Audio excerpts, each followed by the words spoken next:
Hello and welcome back to the channel. First and foremost, a big thank you to the sponsors. Without you, this channel would not exist. So thank you very much. Today I will talk a little bit about some of the research books that I have been using off and on in the last few years. I would like to begin with one book that it was published very much on time for me. And it was something that I obtained for a specific project.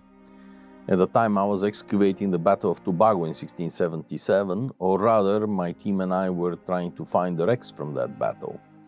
And we did find, I think I have spoken about it elsewhere, or if not, leave me a comment, we can put together a video about that rather interesting campaign. In fact, that does sound like a good idea. Maybe we will put together a video about it. But to make the long story short, and not to undermine any future episodes, it was part of the French War's devolution. And after the Third Anglo-Dutch War, the English left the alliance in 1674, but the Dutch and the French continued fighting until 1678, when essentially King Charles II forced both sides to sit down and put an end to the war. But as part of this campaign, both sides, of course, were attacking each other's colonies in the Caribbean. And as part of one of the campaigns of the famous, at least from American point of view, Jacob Binks or Banks. I have seen both versions of the name. Probably the correct is Banks. He's best known in America, of course, for recapturing New York and or accepting the surrender of English New York and reconverting it into New Amsterdam. Eventually, as part of the peace deal, the Dutch would return New York to the English, and probably thought good riddance. But Banks continued to command ships, or rather squadrons. And as part of this expedition, one of his raids into the Caribbean was supposed to also aid the re-establishment of the Dutch colonies in Tobago that had been ruined together from Native American raids and even more so from the war against the English. Be this as it may, doesn't matter what happened, but a very large and very powerful French squadron eventually caught up with the Dutch in Tobago. And I think that a good short description of the battle is that everybody died. In this case, everybody sank, or very nearly so. It was these ships that we were led to, and we were looking for some of them. Unfortunately, with meager results, only one positive vessel of them was found, but it is likely that in the 90s, one of the French ships were found. Anyway, as I was trying to gather as much information as possible about the background of the battle and the background of the vessels that participated in the vessel, it proved to be actually quite challenging.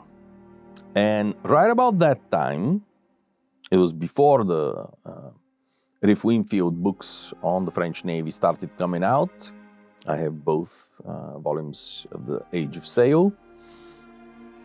This book emerged. It is part of the Jean Boudriot publications.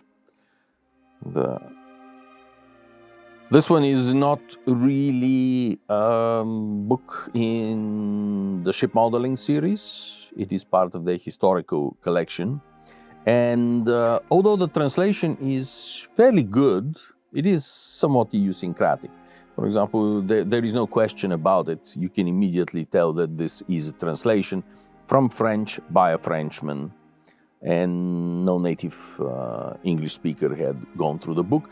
However, this does not, it adds a peculiar charm to the book.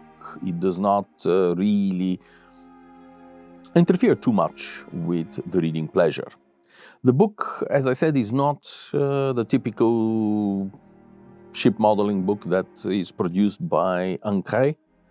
In this case, it is a list, but it is not like the Riff Winfield books. The Riff Winfield books give you a short entry for each of the ships, when it was launched, first captains, campaigns in which it participated, but by and large it is a short paragraph of history. Some vessels who have particularly active history may have more than one paragraph, but they are short entries. It is just the highlights of the biography of the ship. This book is slightly different.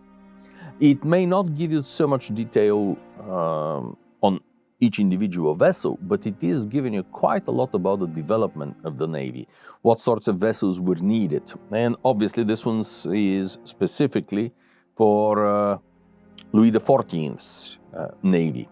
And that was exactly what I was looking for. So if you're interested in the mid to second half of the 17th century, what we Anglo-centrist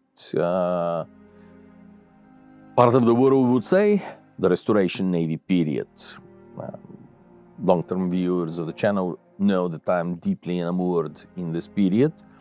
So this is an outstanding addition to the group. If you go, I believe that the sister channel has a link to where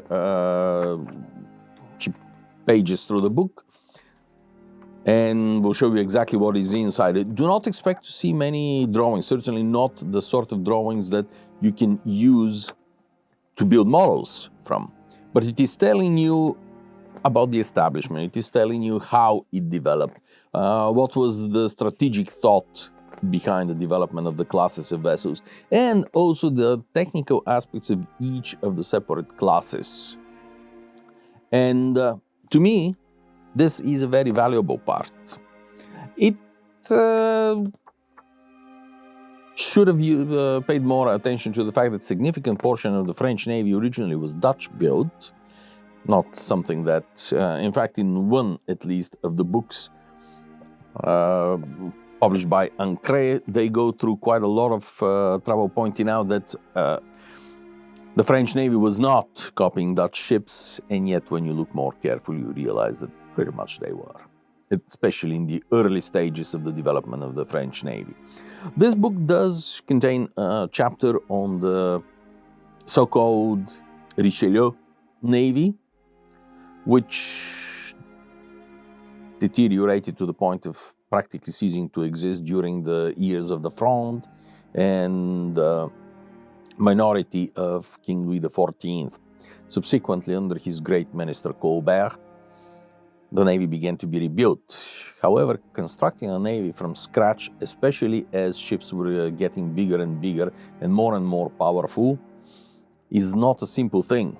And very few countries at the time could do it from scratch on their own in an acceptable time frame. So, in the early stages of the development of Louis XIV's Navy, Colbert and the king purchased significant numbers of ships from the Dutch, who after all were the major suppliers of vessels.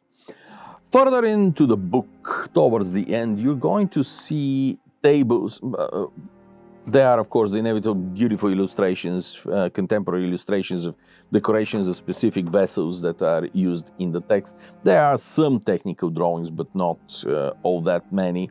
It is mostly graphs and tables of the regulations of the ships for the different classes, for the different rates, to use more or less an English, actually, word for what the French would have called ranks.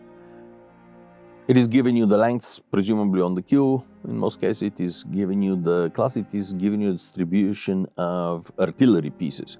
And in my case, I was able to find at least 2 of the ships that fought in Tobago here, and that was very helpful in the preliminary publication.